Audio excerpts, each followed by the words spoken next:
I feel they have put me back to where I can finish up what I want to do in life and go on. Stanley Carson's my full name, but nobody knows me by that. Shorty is what I go by. I'm a retired coal miner. Done a lot of excavating work years ago, and then when I retired from the mines, I went back into excavating on my own. House seats, septic systems, roads. If there's a dollar to be made, I want to make it.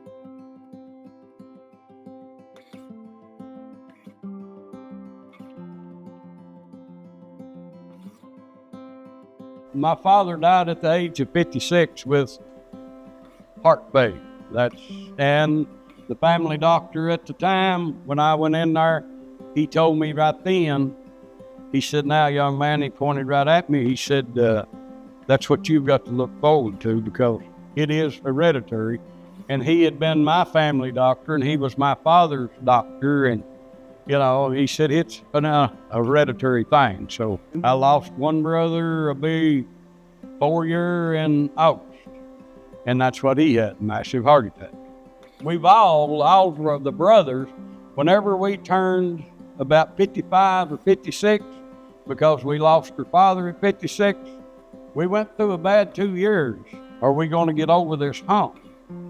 Well, my brother that died, he was about 69 when he died. Now here I am we wonder, it's coming.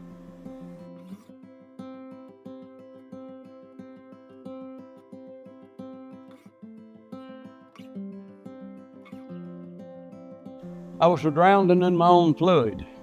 That's all I can tell you, because my feet had swelled. I was swelled out to here. I just had no energy. If I walked from here to the front of that pickup there, I was done. I was drowning. They were all doing what they thought was right, because they had me on water pills, but it just wasn't working. Everybody thought they was doing right, but you got to go deeper.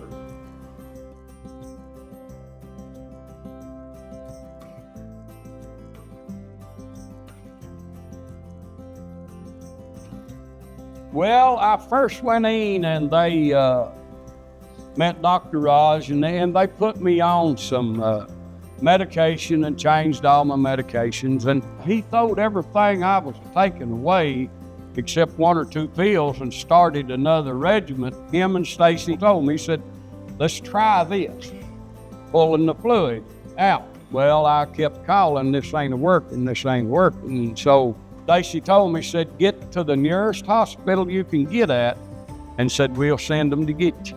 So I did. I went to Mount Sterling, and the doctor where I told him that was on duty that evening what was going on, and told him what Stacy had told me, he said, "Let me make a phone call." So they made the phone call.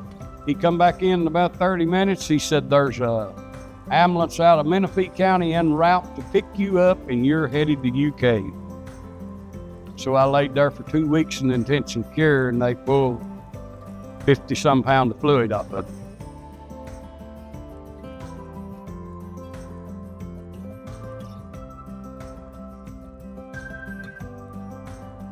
It was like Dr. Raj said when they got to checking, I had 2 weak valves in my heart. And he said, "Your heart pumps like this." And he said, "Yours is doing this."